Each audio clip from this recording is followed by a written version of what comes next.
ఒక గొప్ప దర్శకుడు. ఆయన గురించి ఎంత చెప్పినా తక్కువే. ఎందుకు ఆయన గురించి ఎంత చెప్పినా తక్కువ అంటున్నానంటే, దాదాపు 90 సినిమాలకు పైగా చేశారు. 80% సినిమాలు బ్లాక్ బస్టర్ విజయాలు సాధించాయి. కమర్షియల్ హిట్‌కి కేర్ ఆఫ్ అడ్రెస్ అంటే ఈ దర్శకుడే.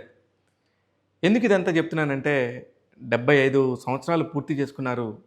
ఈ రోజుతో ఆయనే. ఆ దర్శకుడు ఎన్ని రకాల అద్భుతమైన సినిమాలు తీశారంటే, మాటల్లో చెప్పలేం. అంత కమర్షియల్ వాల్యూస్‌తోని ఒక హీరోని ఏ రేంజ్‌లో చూయించాలనే దానికి నిజంగా కేర్ ఆఫ్ అడ్రెస్ ఈ దర్శకుడే.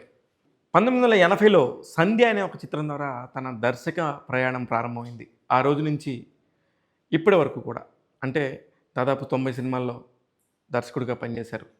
ప్రతి ఒక్క సినిమా కూడా ఒక ఆణిముత్యంలాగా తనకు వీలైనంత గొప్ప చిత్రాలను అందించారు. ఇకపోతే 24 సినిమాలు పైగానే మెగాస్టార్ చిరంజీవి గారితో ప్రయాణం.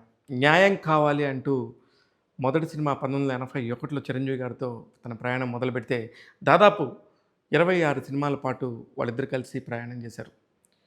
ఇళయరాజా, యండమూరి వీరేంద్రనాథ్ గారు, కోదండరామిరెడ్డి గారు, చిరంజీవి ఇదొక పర్టిక్యులర్ కాంబినేషన్. ఈ కాంబినేషన్‌లో ఎన్ని రకాల హిట్లున్నాయో చెప్పలేం.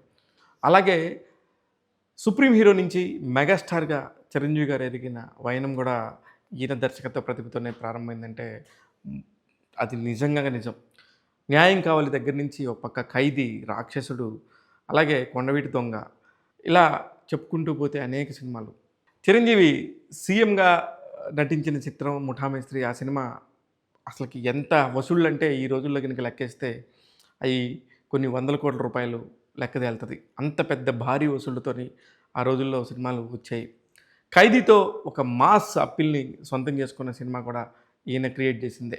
ఇలాగ అనేక సినిమాలు చిరంజీవితో ప్రయాణం చేస్తూనే ఉన్నారు. ఓ పక్క రాధా, ఓ పక్క రాధిక, ఇంకో పక్క విజయశాంతి ఇలాగ హీరోయిన్‌లందరితో కూడా ఆయన కలిసి పనిచేశారు. తమిళంలో కమల్ హాసన్‌తో గాని, ఇలాగే కృష్ణ, శోభన్ బాబు గారు వీళ్ళందరి కలయికల్లో అనేక సినిమాలు చేసి ప్రతి ఒక్కళ్ళతో కూడా శభాష్ అనిపించుకున్నారు. ఇకపోతే అక్కినేని నాగేశ్వరరావు గారితోని, అక్కినేని నాగార్జున గారితోని ఇలా ప్రతి ఒక్కళ్ళతోటి కూడా సినిమాలు చేసేసి అద్భుతమైన దర్శకుడిగా పేరు తెచ్చుకున్నాడు కోదండరామిరెడ్డి గారు. కోదండరామిరెడ్డి గారు అనగానే ఒక కమర్షియల్‌కి ఒక మారు పేరులా ఉంటది. కాకపోతే ఈయన వీడియో చెప్పడానికి నాకు ముఖ్యమైన కారణం ఏందొచ్చిందంటే, ఒక హీరోనో, ఒక నటులో ఆ రోజుల్లో 7 సినిమాలు చేశారు, 8 సినిమాలు చేశారు, 9 సినిమాలు చేశారు. దాదాపు 15 సినిమాలు చేశారంటే కూడా, అరే! నటులు 3 రకాల షిఫ్టుల్లో పనిచేస్తారు. 3 రకాల దర్శకులతో పనిచేస్తారు కాబట్టి అది సాధ్యం అనిపించిద్ది. కానీ కోదండరామిరెడ్డి గారు ఒక సంవత్సరంలో 7 సినిమాల నుంచి మొదలుకొని 10 సినిమాలు, 11 సినిమాలు కూడా చేశారు. అది ఎలా సాధ్యం? నెలకొక సినిమా విడుదలవ్వటం అనేది ఎంత పెద్ద టాస్క్. ఎంత పెద్ద క్రమశిక్షణతోని, ఎంత పెద్ద పర్ఫెక్ట్ టీమ్ ఉంటే తప్ప ఇలాంటి ఫీట్ చేయడానికి సాధ్యపడిద్దా? ఇలాంటి ఫీట్‌లన్నీ కూడా ఆయన 1983, 84, 85, 86, 87 సంవత్సరాల్లో చేశాడు. రాను రాను చిన్నగా 90లోకొచ్చేసరికి సంవత్సరానికి 3-4 సినిమాలు, 5 సినిమాలు కూడా ఆయన దగ్గర నుంచి వచ్చాయంటే మామూలు విషయం కాదు. అలాగే బాలకృష్ణ గారితో అనేక సినిమాల దర్శకత్వం వహించిన ఘనత కూడా కోదండరామిరెడ్డి గారికి ఉంది. ఇలాగా అగ్ర హీరోలైనటువంటి అందరితోని వెంకటేష్ గారు, నాగార్జున గారు, బాలకృష్ణ, చిరంజీవి, కృష్ణ, శోభన్ బాబు, అక్కినేని నాగేశ్వరరావు గారు ఇలా అందరితో కూడా తన దర్శకత్వ ప్రతిభ చూపించి శభాష్ అనిపించుకున్నారు. ఇట్లాగా ఎన్ని హిట్లు చూసారంటే ఇంకా ఆ రోజుల్లో వాళ్ళకి నెలకొకటి, 2 నెలలకొకటి సినిమా విడుదలవుతుంటే ఆ హిట్‌ని ఎంజాయ్ చేసే టైం కూడా వీళ్ళకి లేదంటే మనం ఇప్పుడు ఆలోచిస్తే నిజమే అనుకోవాలి. అంత గొప్పగా వారి ప్రయాణం ఉండింది. ఇప్పుడు ఆయన ఏం చేస్తున్నారు? ఇప్పుడేంటంటే ప్రశాంతంగా తన కొడుకులిద్దరూ నటులయ్యారు. ఒకరు సునీల్ రెడ్డి, ఇంకొకరు వైభవ్ రెడ్డి. వారిద్దరు గూడా ఒక పక్క తమిళనాడులో అత్యద్భుతమైన నటులుగా పేరు ప్రఖ్యాతులు సంపాదించారు. ముఖ్యంగా సునీల్ రెడ్డి, అలాగే వైభవ్ గూడా చాలా కాన్స్టెంట్ సినిమాలు చేసుకుంటూ, చాలా పెద్ద ప్రొడక్షన్ హౌసుల్లో పనిచేస్తున్నారు. అందుకనే నేను చాలా హ్యాపీగా ఉన్నాను. I'm very relaxed.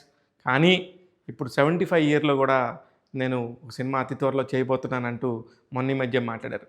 ఈయనకి ఇప్పటికి కూడా స్నేహితులు బి. గోపాల్ గారు, ఎస్. గోపాల్ రెడ్డి గారు, ఈయన చుట్టూ ఎప్పుడూ ఒక 10 మంది స్నేహితులు గణం ఉంటది. ఆళ్ళందరితోని ఎంజాయ్ చేస్తూ, ప్రతి ఒక్క రోజు గూడా వాళ్ళందరితో ఎంజాయ్ చేస్తూ, ప్రతిరోజు కూడా పసందుగా ఉంటూ, ఇండస్ట్రీకి సంబంధించిన అనేక విషయాలను తెలుసుకుంటూ హ్యాపీగా ఉంటాడు.